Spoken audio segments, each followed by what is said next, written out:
I can solve elections too. What's the problem with elections? Oh, there's so many problems with elections, right?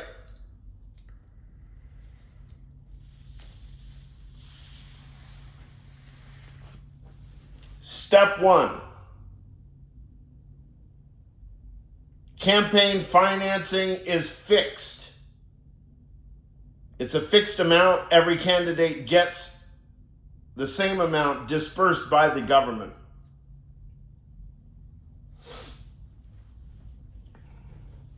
It's small because there's nothing really to promote because no photographs are allowed either. No photographs of the candidates are allowed. The candidates are not allowed to speak on TV. The whole point is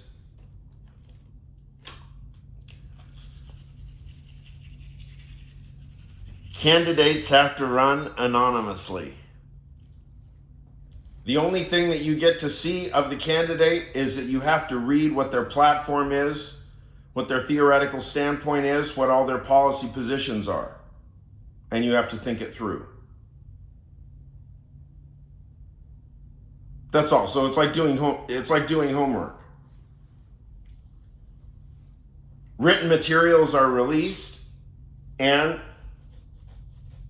one must make heads or tails of what the different policy positions are. If one does not want to bother. That was a slip. If one does not want to borrow or bother, then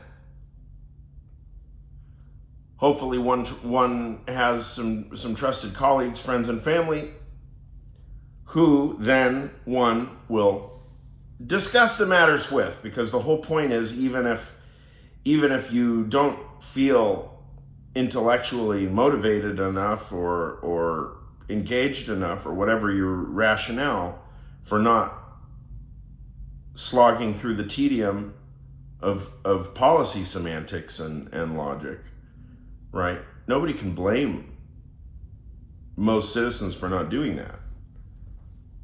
I mean, it's boring ass work.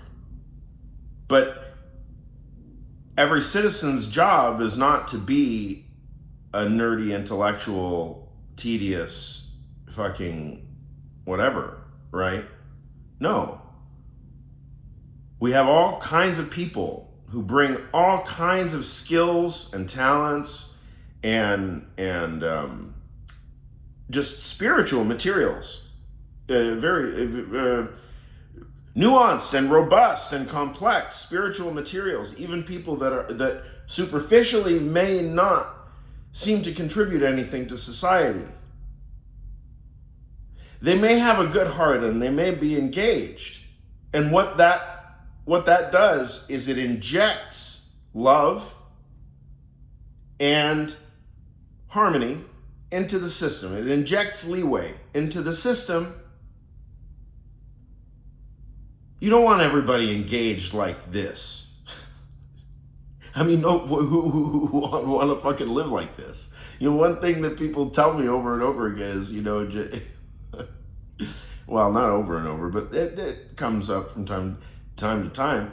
Dimitri, it would just be so great if you didn't have to think so much. It's like, you know what, guys? I mean, what's the expression? That ship has sailed. That ship has sailed. The good thing is that all of the discord, all of the hard work I kept to myself all these years and decades, and now you guys get to just see the fun stuff. I mean, I'm not too terribly indignant or outraged or anything.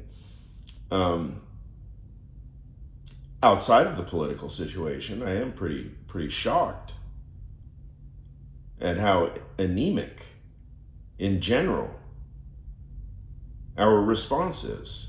We were not taught to behave this way in Irvine Unified School District. We were not taught to behave, lay down, play dead, duck and cover, wait, and why are my glasses so fucking crooked? These are brand new.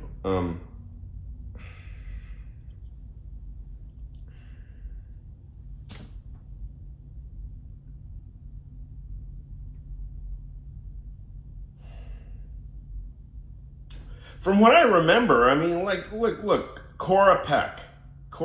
I was a junior in high school. Cora Peck was our civics instructor. It was a U.S. history, 20th century U.S. history, like second half of the 20th century. It was all civil rights and stuff. I interviewed a former junior high school instructor that I had who had been special forces in Vietnam. I mean, it was my course with Cora Peck was, I don't know why I would have been surprised. I mean, because there were some other rock stars at IHS like Mamer and Sue Ellen Gold and Jim Antonor. Those three were kind of like the rock stars, and the other a lot of the other instructors were fantastic. I mean, I could go on. Of course, my speech instructor, he was the enfant terrible of the entire IHS faculty. He wound up losing his job over it, I think. Everybody was so jealous of him.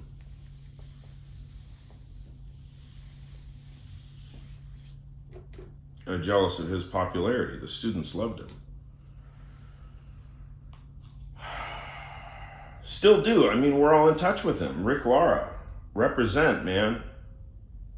Ethos, logos, pathos. Speech gods. Medallion winners.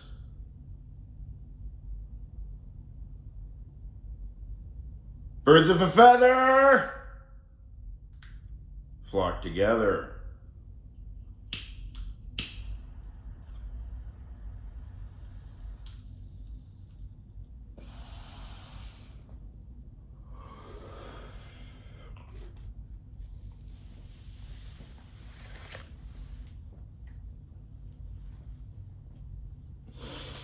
Cora Peck, excellent high school civics instructor.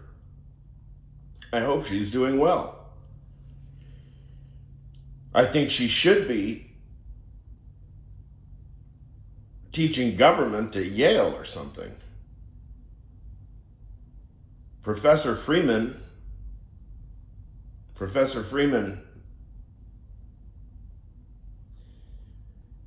U.S. history, Yale. You get hold of Cora Peck, Irvine.